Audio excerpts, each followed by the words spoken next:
देखिए क्लास 10 की एक्सरसाइज 9.1 का क्वेश्चन नंबर 9 है। क्वेश्चन में हमसे यहाँ पे बोला गया है the angle of elevation of the top of a building from the foot of the tower is 30 degree and the angle of the elevation of the top of the tower from the foot of the building is 60 degree. If the tower is 50 metre high find the height of the building.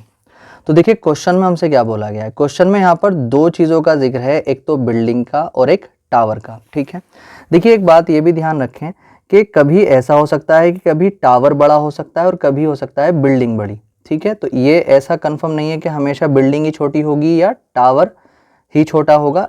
कुछ भी बड़ा हो सकता है और कुछ भी छोटा हो सकता है, वो हमारा एंगल के हिसाब से आता है। देखिए अब क्वेश्चन में बोला क्या गया है, हमें कैसे पता लगेगा कौन सी चीज़ बड़ी है।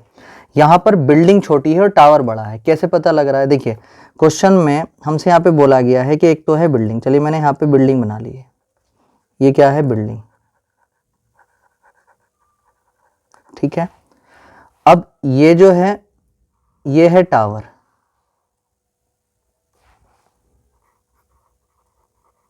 ठीक, अब दोनों के दोनों जो है जमीन पर खड़े हैं। अब यहां से ये बोला गया है कि टावर के पैरों से, टावर के फुट से जो बिल्डिंग है उसका जो एलिवेशन एंगल बन रहा है वो 30 डिग्री बन रहा है। तो यहाँ से जब हम टावर के पैरों से इसको देखते हैं बिल्डिंग के टॉप को, तो जो एलिवेशन एंगल है वो कितना है 30 डिग्री है। तो ये 30 डिग्री आ गया। और जब बिल्डिंग के पैरों से, बिल्डिंग के फुट से जब हम टावर के टॉप को देखते हैं तो जो एलिवेशन एंगल है वो कितने डिग्री है, वो 60 डिग्री है। ठीक है, तो यानी यहाँ पर हम कह सकते हैं कि जिसका एलिवेशन एंगल कम होगा उसकी हाइट भी छोटी होगी, जिसका एलिवेशन एंगल ज़्यादा होगा वो उसकी हाइट भी क्या होगी, बड़ी होगी इस कंडीशन में। ठीक है, तो यहाँ पर हमसे और बोला गया है फिर आगे कि जो हाइट है किसकी, टावर की, वो कितनी है, वो 50 मीटर है। टावर की हाइट कितनी है, 50 मीटर है। तो अब हमें क्या करना है, हाइट फाइंड करनी है किसकी, बिल्डिंग की। ठीक है, अब देखिए क्या करेंगे हम यहाँ पर। सबसे पहला काम क्या करेंगे हम, सबसे पहले जो बिल्डिंग की हाइट है उसको मान लेंगे। तो मैंने यहाँ पे इसको x मीटर जो है लेट कर लिया है। ठीक है, तो यहाँ पर हम लेट कर लेंगे, let height of building is equal to h metre, जो कि हमें निकालनी है। और जो हाइट दे रखी है, हाइट ऑफ टावर, टावर की जो हाइट हमें दे रखी है वो कितनी दे रखी है, 50 मीटर। ठीक है, हमने इसकी हाइट को h मीटर मान लिया है। अब देखिए क्या करेंगे, पहले हम इसको नाम दे देते हैं, ये a है, ये b है, ये c है और ये यहाँ पर है d। सबसे पहला काम हम क्या करेंगे, सबसे पहले हम इस बड़े वाले ट्राइंगल में काम करेंगे। इस बड़े वाले ट्राइंगल में क्यों काम करेंगे, क्योंकि बड़े वाले ट्राइंगल की एक साइड हमें दे रखी है। उस एक साइड के बेस पे, उस एक साइड की हेल्प से हम क्या करेंगे, उसकी दूसरी साइड जो बेस है वो निकाल लेंगे। ठीक है, इसके बेस पे जब ये ए बी आ जाएगा तो फिर उसके बाद अब हम क्या काम करेंगे, इस वाले ट्राइंगल में काम करेंगे।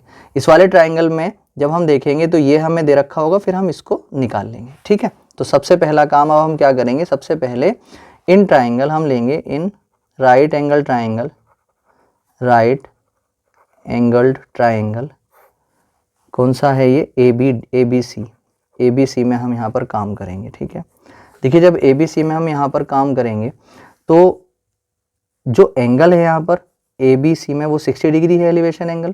तो हम यहाँ पर जो यूज़ करेंगे वो 60 डिग्री होगा। अब हम यहाँ पर ये देखते हैं कि यहाँ पर कौन सा ट्रिग्नोमेट्रिक रेशो काम करेगा। तो अगर हम देखते हैं तो हमें यहाँ पर हाइट यानी कि परपेंडिकुलर तो दे रखा है और हमें निकालना क्या है, बेस निकालना है। ये बेस है, बेस निकालना है। तो बेस और परपेंडिकुलर जो है किस ट्रिग्नोमेट्रिक रेशो में आता है, tan और cot में। तो tan और cot में से tan को ही यूज़ कर लिया करते हैं। ठीक है, तो tan का यूज़ जब हम यहाँ पर करेंगे तो tan लिखेंगे और tan के साथ ये जो 60 डिग्री एंगल है 60 डिग्री यहाँ पर आ जाएगा। इज इक्वल टू tan का फॉर्मूला क्या होता है, परपेंडिकुलर अपॉन में बेस। ठीक है, तो tan 60 की वैल्यू होती है √3 इज इक्वल टू परपेंडिकुलर की बात करें तो कितना है BC और बेस की बात करें तो कितना है AB। ठीक है, यहाँ पर √3 को आपने ऐसे रख लिया। BC कितना था हमारे पास 50 और ये AB हमें क्या करना है, फाइंड करना है। क्रॉस मल्टीप्लाई कर लो तो इंटरचेंजिंग जब करेंगे तो AB यहाँ आ जाएगा, √3 यहाँ आ जाएगा। तो AB इज इक्वल टू कितना आ गया है, 50 अपॉन √3। इक्वेशन हमारी यहाँ पर फर्स्ट आ गई, इसको भी ऐसे ही रखना। ठीक है, अब क्या करेंगे, अब हम यहाँ पर बात करेंगे in triangle A B D में। तो हम यहाँ पे लिख लेंगे इन ट्राइंगल, इन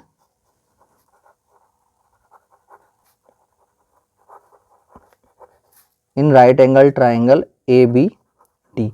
जब ए बी डी में हम यहाँ पर काम करेंगे तो ए बी डी ट्राइंगल जो है हमारे पास, इस ए बी डी ट्राइंगल में जो एंगल काम करेगा वो 30 डिग्री होगा। अब ट्रिग्नोमेट्रिक रेशो कौन सा लेंगे, तो यहाँ पर भी देखते हैं अगर, तो ये बेस है और ये क्या है, परपेंडिकुलर। तो बेस और परपेंडिकुलर टेन और कोट में आता है तो टेन ही ज़्यादातर यूज़ कर लिया करते हैं। तो टेन के साथ हम यहाँ पर अब एंगल कौन सा लेंगे, 30 डिग्री, क्योंकि इस ट्राइंगल में जो एलिवेशन एंगल है वो 30 डिग्री है। तो tan 30 degree is equal to, tan का फॉर्मूला क्या होगा, परपेंडिकुलर अपॉन में कितना, बेस। तो टेन 30 की जो वैल्यू है वो होती है 1/√3। परपेंडिकुलर की बात करें तो कितना है, AD, और बेस की बात करें तो क्या है, AB। ठीक है, अब यहाँ पर अगर हम देखते हैं तो क्रॉस मल्टीप्लाई कर लो, AB की 1 से हो जाएगी तो AB आ जाएगा, और यहाँ पर √3 AD आ जाएगा। ठीक है, तो अब एक चीज़ ये है कि जो AB की वैल्यू थी हमारे पास है वो कितनी है, 50/√3। तो हम यहाँ पर क्या कर लेंगे, हम लिखेंगे from equation first. Equation first में जो AB की जगह 50/√3 लिखा हुआ है, वहाँ पर AB की जगह यहाँ पर 50/√3 हम यहाँ पर लिख देंगे, इज इक्वल टू √3 AD आ गया। ठीक है, अब हमें क्या करना है, AD जो है, हाँ सॉरी AD तो हमें दे रखा था, तो हाँ यहाँ पे रख सकते हैं हम वैल्यू। तो यहाँ पर 50/√3 ऐसी रख लें, is equal to √3 into H, यहाँ पे भी रख सकते थे। ठीक है, और यहाँ पर भी हम रख सकते थे। तो जो है अब क्या करेंगे, H की वैल्यू निकालेंगे, जिसकी वैल्यू निकालते हैं उसके साथ में जो होता है मल्टीप्लाई में वो इक्वल वाले के अपॉन में आ जाता है। तो 50/√3 तो पहले से ही था, ये वाला जब इसके अपॉन में आएगा तो मल्टीप्लाई में आ जाएगा, इज इक्वल टू कितना आ गया, H। तो ये 50 अपॉन कितना आ गया, √3 की √3 से करते हैं तो रूट हट जाता है, तो 50/3 आ गया। तो H इज इक्वल टू कितना आया, 50/3।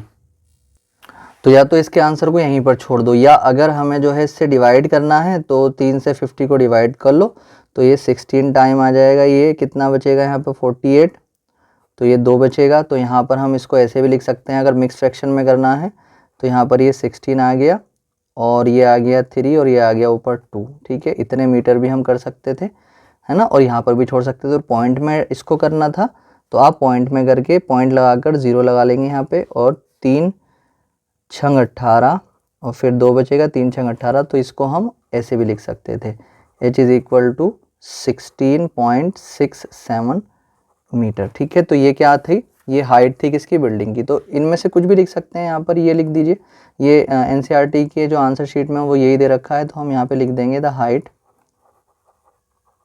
Height of building